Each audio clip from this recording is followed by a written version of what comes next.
Welcome to Epilogue Podcast, the show where we discuss some stuff that happened on a different show ages ago which nobody really cares about anymore.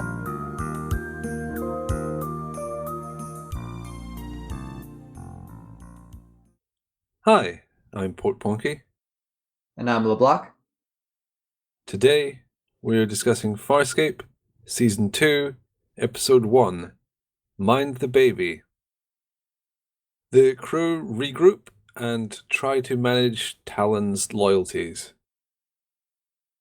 Season 2 blasting onto the air, except not air because this is not broadcast. You liar. Anymore. How did you find this? I liked it a whole lot, and it looks so different. It looks like a different show. Are you talking about Dargo's tan? Dargo's tan, the lighting is darker, and the direction is different.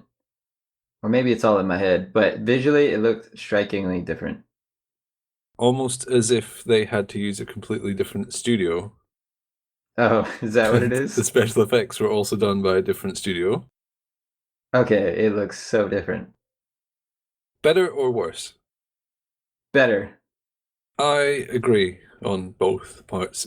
There is something, it's hard to put a finger on, but it definitely has a different feeling to the previous ones. Even Talon, who Yes. previously we said the internals of Talon didn't look very nice. They looked a lot more suitable for the show. The red wasn't as overbearing. I could actually stand to look at scenes that took place in Talon. The camera direction, or just the direction, is a lot more confident, and it felt more like a movie than a TV show. The budget keeps going up. I'm cool with that. Oh, yeah, sure. Dargo does have a tan, though. Yeah, and some smudges on his head. And gloves that cover up more of his human hands. He had similar gloves before, just these are a lot more bulky. So they obviously listened to our podcast in the past somehow. Another thing they did that I liked a lot was turning Krace into a more interesting villain. Before, I thought they were just going to get rid of him. It looked like that's what they were doing. And they still might do that. But here, they give him a, well, I'm screwed, and I'm going to do what's best for me kind of attitude. And I like how he's trying to screw over Scorpius and the Moya crew. It's way better than I need to avenge my brother. He even used that as an excuse that his brother was avenged. Yeah. He's much more of a wild card now. We don't know really what he's trying to do. When he's talking to Scorpius, suddenly it's, is he back in with the Peacekeepers or not? We just don't know. And mystery is an upgrade from stupid motivation. Now he's kind of part of the family. Kind of like a weird uncle. He looks like a weird uncle. A bit, yeah. Now a weird uncle with a spiked metal thing on his neck. I love how that seemed really painful and there was blood everywhere. Because it would be really painful. You got a circuitry stabbed into your neck. He was into it. That's typical Farscape. In anything else, it would have just been, oof, that stings a bit, but now it's there. No, he's screaming and blood shooting out. That's logical, though. Yeah, it's a neural transponder. It's gotta make firm connections to his brain. I really liked the little scene in the beginning when Scorpius had to change the battery in his headphones. Yes, that was quite gruesome and unexpected. If you expected that, you're a weirdo. Well, I did expect it. Oh, right, you've seen this. Not the first time. What do you think was going on there? Changing the battery in his headphones. The pipe or the tube was red. That's the universal color for low battery. Oh, right. That's what you get for buying a Zune. I like that it wasn't explained, but then I thought about that, and I think I've complained about stuff that's not complained or that's not explained, but and then other times applauded it. So I was trying to figure out when I like it and when I don't, and I think it's when it feels like a cop out when they don't explain something because it's too tricky. If something requires an explanation, it should be explained. Whatever Scorpius's head drill thing was clearly didn't really affect the plot in any way, so it doesn't require an explanation. They chose not to give one, so that's fine. It might never be mentioned again. I hope it's not. That would be so strange. Yeah, because it was so gruesome looking. Look, the head is just a hole with rod in it. I kept trying to imagine the inside of his head. I look at him differently now. He had those blinking lights on the side of his head in season 1 as well. Yes. So this, well, maybe they put the lights there and thought, hey, they could come out like a little drill. Or maybe this is something they had in mind. I don't know, but the fact that it's already something that he's had on the side of his head that they're now exploring further, it's fine. They don't need to explain it. There's quite a lot about Scorpius that has not been explained. I think I would have disliked it if that tube, that blue tube that was inserted. They took a red one out and put a blue one in, didn't they? Yes. The doctor, maybe? I don't know. It seems medical. The vet. The engineer. Microsoft engineer. If the episode was about acquiring a new tube and then they didn't explain it, that would be really annoying. Because we wouldn't care. Yeah, it would just be a tube. Why do I care about a tube? But anyway, yeah, I'm inventing reasons not to like this episode, so that means I liked it. Zan has seemingly lost it a bit. She pulls off crazy really well. That wide smile. So what's happening with Zan? She's trying to upgrade her priest powers. Did you pick up on any of the lines they said?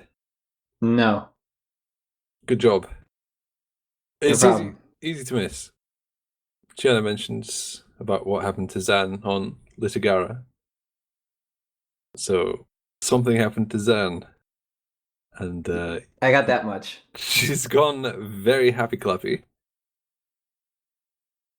John is still a bit strange. If not stranger, actually. How so? Well, what sort of vibe did you get from John this episode? I don't really know. Energetic? He was very energetic. And kind of drifting from situation to situation. It's difficult for me to judge because I keep thinking about how none of this is normal. It's more approaching normal for John because this is his life now. But still, he's a human who's in space with a bunch of aliens. And there are live ships and a guy with a drill in his head. It's all strange. I think you nailed it there when you said this is his life now. I think he's maybe even come out of his shell a bit. He doesn't have any he doesn't have any fucks left to give. Let's say that. I think he's given up on the idea of, well, maybe not given up on the idea of returning home, but this is what his life is now. He's embracing it. Yeah, that's a good word. I'm gonna get hunted by crazy people. they're going to make me crazy, so I might as well. Before, he seemed more bent on, I need to return home. I need to figure out how to get home. And while I'm sure that is still there, he seems more present in the moment now, whereas I need to deal what's in front of me right now. This little baby ship is being stolen by this guy. I need to confront him and point a gun at him. He was always doing crazy things, but he does seem more present. Enthusiastic? Yeah. Like in season 1, certainly early on, he's like, I've got a plan, but it's not very good. I guess we'll try it. Now he's just like, cool, let's run in with guns and see what happens. Yes, more enthusiastically present. So yeah, this is his life now. I thought it was weird at the end of the episode how close he and Aaron were. It seemed like something they do all the time, just sitting together, kind of cuddling. I think they like each other. No. Ray Yeah. asks her how many times have they been close. she said just once from a human reaction. That was so awkward. Completely derailed John's point. I really liked that scene. Chiana. That's all I'm going to say.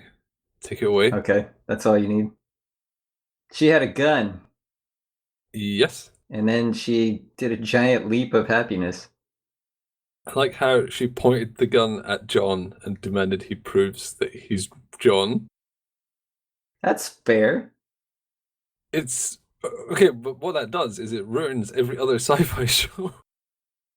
Why? Because they have these monsters of the week, and you would grow weary of people coming on board. You would grow suspicious, and in Chana's case, quite terrified, I think. She has the right attitude. Someone docks, you point a gun at them because you don't know who they are. If they did that on Star Trek, half the episodes just wouldn't happen. I didn't pick up on it because it was so natural to me. When she did it, I thought, yeah, of course she's suspicious. She should be. I'm glad you're pointing this out, though, because it's not what people do on TV shows. Especially on shows where, like, random changelings or something do show up from time to time. Or weird godlike hallucinations or all sorts of strange and frustrating problems occur that defy reality. Being incredibly suspicious and pointing guns at things you don't understand is a valid survival strategy. So I have no problems with that. And yes, she did a massive leap through the air that didn't make a lot of sense. Nope. But it kind of did make sense because she's always kind of light and floaty. Oh, yeah. Like the way she stands and stuff, often it looks like she shouldn't be balancing properly.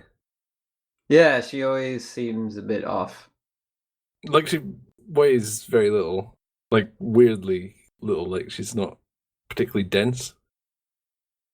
Now I'm curious about that choice to make her leap like that. I wonder if how the actress carries herself as Jana, if that influenced them. And they thought, hey, she looks like she's really light. Let's make her jump in the air. Well, it did influence them because she's now a main cast member, as opposed to a guest star in one episode where she was supposed to die at the end, and they said, no, stick around. Well, yeah, she's the best. You don't kill off the best. I'll tell you who's the best. Dargo and John's friendship. Okay. Sweet segue. Yeah. We've done a lot of bad segues, and that may have been one of the worst. They're playing rock, paper, scissors, and then later on, Dargo was playing it with himself. I love that so much. Seemingly was surprised when he got a tie. Yeah, that was my favorite bit. But why does Dargo know what paper is? Well, yeah, in the very first episode, John asked for paper, and they all looked at him. Oh, I didn't even remember that. Yeah. I think we brought it up. Maybe they don't have it. I guess maybe they just didn't have any to hand, and they were looking at him like, why would you need to draw stuff right now? We're getting shot at. Aw, I like the idea that they don't know what paper is. Well, maybe John taught them about paper in the last year. Yeah, it's possible. I just don't like that explanation for things like this that come up. Oh, he could have taught them off screen. No, they must know what paper is. They saw a book in Jeremiah Crichton, the Holy Book. So John could have said, "Look, that's paper," and Doggy went, "Oh, now I know." That old argument that rock should be paper has been around for so long. Usually I would hate that sort of thing in a show, but it's okay coming from Dargo because he's an alien and he's being taught this child's game. It felt okay to me. It didn't feel stupid. Yeah, it was pretty stupid, but they were being stupid, so it fit. Yeah, deliberately stupid is different than just being stupid. I'm beginning to hate Crace's smug face Why? because it's smug and annoying. The way he kind of still thinks he's a lot better than all of them. Maybe he is. No, he's not.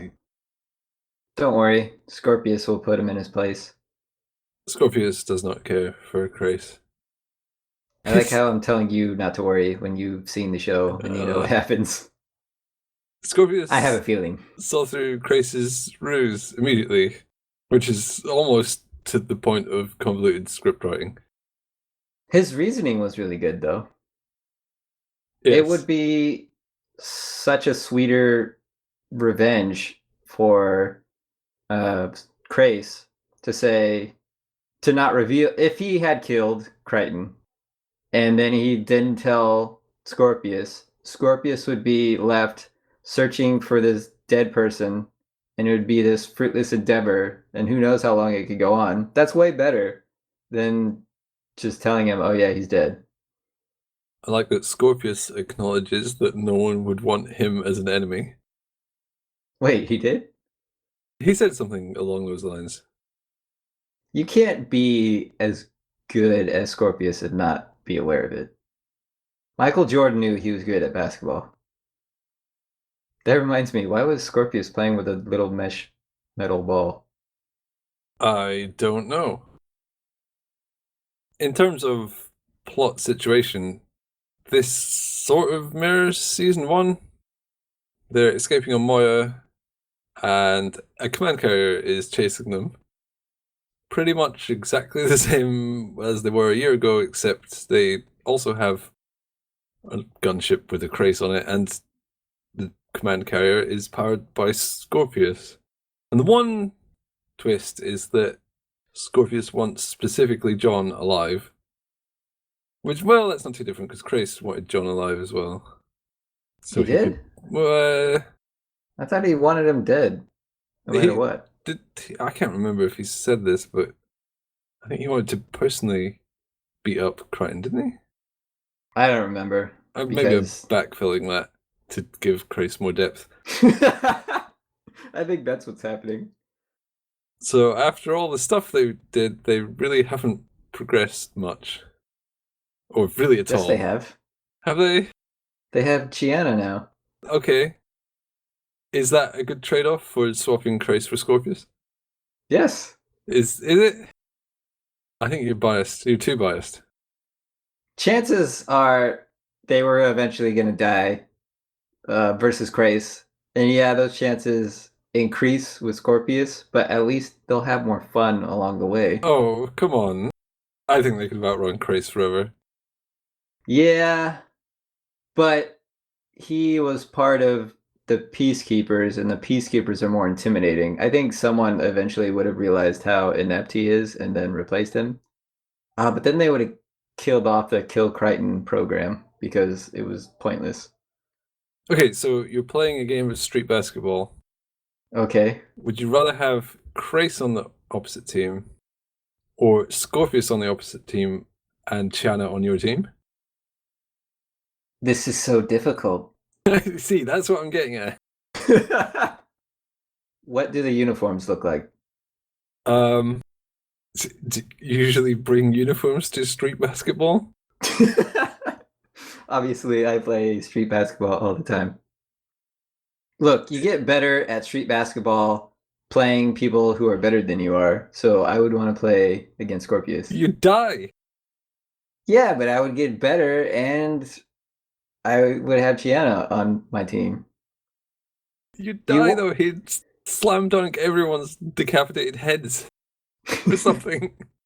Playing Chris, your skills would probably deteriorate because he's so bad. You can't keep sharp playing a guy like that. He'd end up shouting at the referee. He would get Street basketball also has referees now. He would get booed off the he would get booed off the court by or the street. The street court. You'd have to go into a building to leave the street. I invite a good challenge. I would play Scorpius. You're nuts. But fair enough. If you want to go out with a bang, that's a good way to do it. There is something that I want to critique. Is it when Dargo tongue punches Aaron? Why would I critique that? I don't know. He's done that a few times. Just picking a moment. No, Scorpius, to his little minion guy, said that the tactical expert said the gunship wouldn't be able to starburst for another hour. Yeah. Like the ability would not mature, I think is what he said. And that he wants to speak to the guy so he can educate him.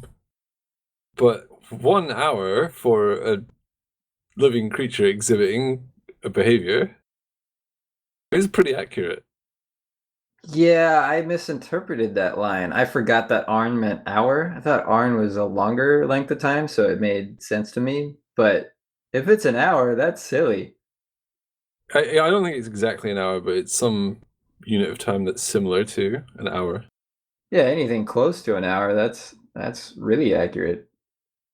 Maybe they have higher standards. I don't know.